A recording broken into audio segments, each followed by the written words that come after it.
Hi, good morning. Teresa McGallagher with our daily workbook lesson from A Course in Miracles. Thanks for joining me for lesson 136. Sickness is a defense against the truth. No one can heal unless he understands what purpose sickness seems to serve, for then he understands as well its purpose has no meaning, being causeless and without a meaningful intent of any kind, it cannot be at all. When this is seen, healing is automatic. It dispels this meaningless illusion by the same approach that carries all of them to truth, and merely leaves them there to disappear. Sickness is not an accident. Like all defenses, it is an insane device for self-deception. And like all the rest, its purpose is to hide reality, attack it, change it, render it inept, distort it, twist it, or reduce it to a little pile of unassembled parts. The aim of all defenses is to keep the truth from being whole. The parts are seen as if each one were whole within itself. Defenses are not unintentional, nor are they made without awareness. They are secret magic wands you wave when truth appears to threaten what you would believe. They seem to be unconscious, but because of the rapidity with which you choose to use them. In that second, even less, in which the choice is made, you recognize exactly what you would attempt to do and then proceed to think that it is done. Who but yourself evaluates a threat, decides escape is necessary, and sets up a series of defenses to reduce the threat that has been judged as real? All this cannot be done unconsciously, but afterwards your plan requires that you must forget you made it. So it seems to be external to your own intent, a happening beyond your state of mind, an outcome with a real effect on you instead of one effected by yourself. It is this quick forgetting of the part you play in making your reality that makes defenses seem to be beyond your own control. But what you have forgot can be remembered, given willingness to reconsider the decision which is doubly shielded by oblivion. Your not remembering is but the sign that this decision still remains in force as far as your desires are concerned. Mistake not this for fact. Defenses must make facts unrecognizable. They aim at doing this, and it is this they do.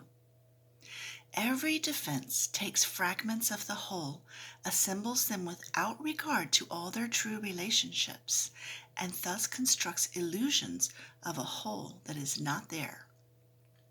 It is this process that imposes threat, and not whatever outcome may result. When parts are wrested from the whole and seen as separate and wholes within themselves, they become symbols for standing for attack upon the whole, successful in effect and never to be seen as whole again. And yet you have forgotten that they stand but for your own decision of what should be real to take the place of what is real. Sickness is a decision. It is not a thing that happens to you, quite unsought, which makes you weak and brings you suffering. It is a choice you make, a plan you lay, when for an instant truth arises in your own deluded mind, and all your world appears to totter and prepare to fall. Now are you sick? That truth may go away and threaten your establishments no more. How do you think that sickness can succeed in shielding you from truth? Because it proves the body is not separate from you, and so you must be separate from the truth. You suffer pain because the body does, and in this pain are you made one with it. Thus is your true identity preserved, and the strange haunting thought that you might be something beyond this little pile of dust silenced and still. For see, this dust can make you suffer, twist your limbs, and stop your heart, commanding you to die and cease to be. Thus is the body stronger than the truth, which asks you live, but cannot overcome your choice to die. And so the body is more powerful than everlasting life, heaven more frail than hell, and God's design for the salvation of his Son opposed by a decision stronger than his will. His Son is dust, the Father incomplete, and chaos sits in triumph on his throne. Such is your planning for your own defense. And you believe that heaven quails before such mad attacks as these, with God made blind by your illusions, truth turned into lies, and all the universe made slave to laws which your defenses would impose upon it. Yet who believes illusions but the one who made them up? Who else can see them and react to them as if they were true? God knows not of your plans to change his will. The universe remains unheeding of the laws by which you thought to govern it, and heaven has not bowed to hell, nor life to death. You can but choose to think you die, or suffer sickness, or distort the truth in any way. What is created is apart from all of this. Defenses are plans to defeat what cannot be attacked. What is unalterable cannot change, and what is wholly sinless cannot sin. Such is the simple truth.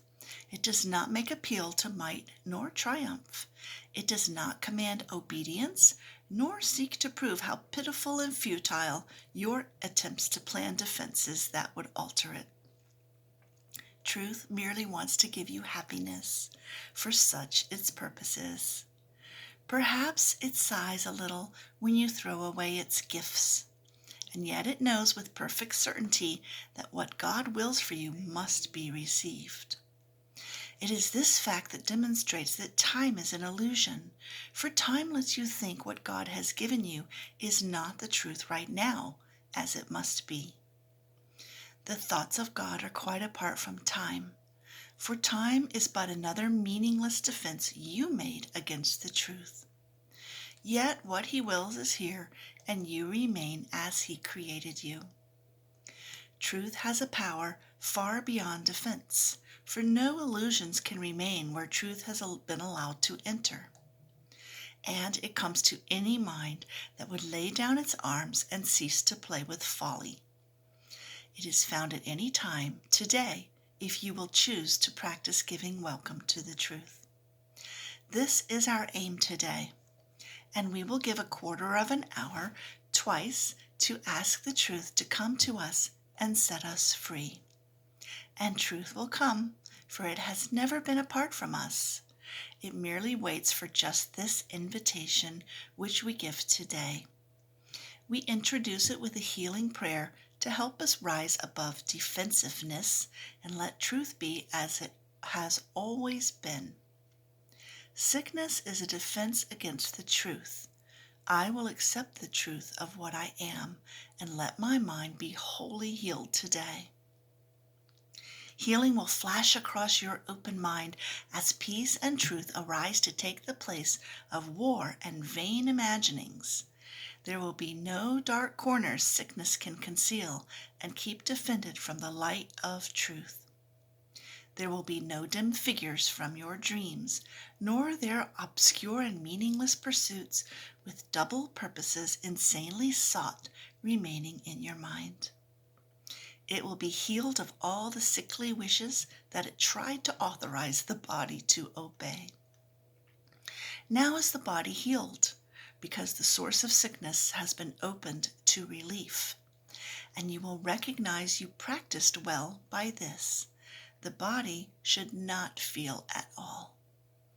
If you have been successful, there will be no sense of feeling ill or feeling well, of pain or pleasure. No response at all is in the mind to what the body does. Its usefulness remains and nothing more. Perhaps you do not realize that this removes the limits you had placed upon the body by the purposes you gave to it. As these are laid aside, the strength the body has will always be enough to serve all truly useful purposes. The body's health is fully guaranteed because it is not limited by time, by weather or fatigue, by food and drink, or any laws you made it serve before.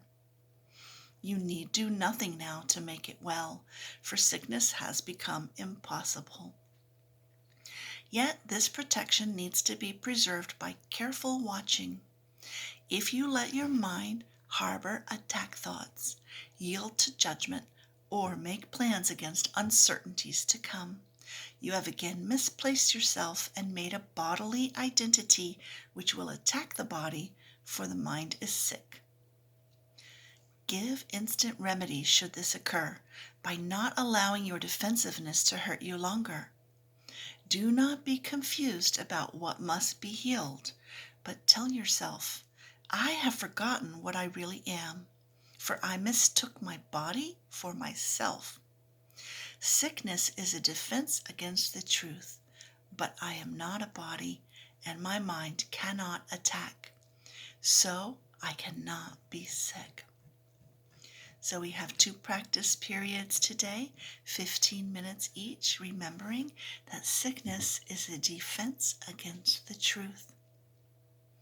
Love seeing you here every day, and I look forward to seeing you again tomorrow. Have a fabulous day.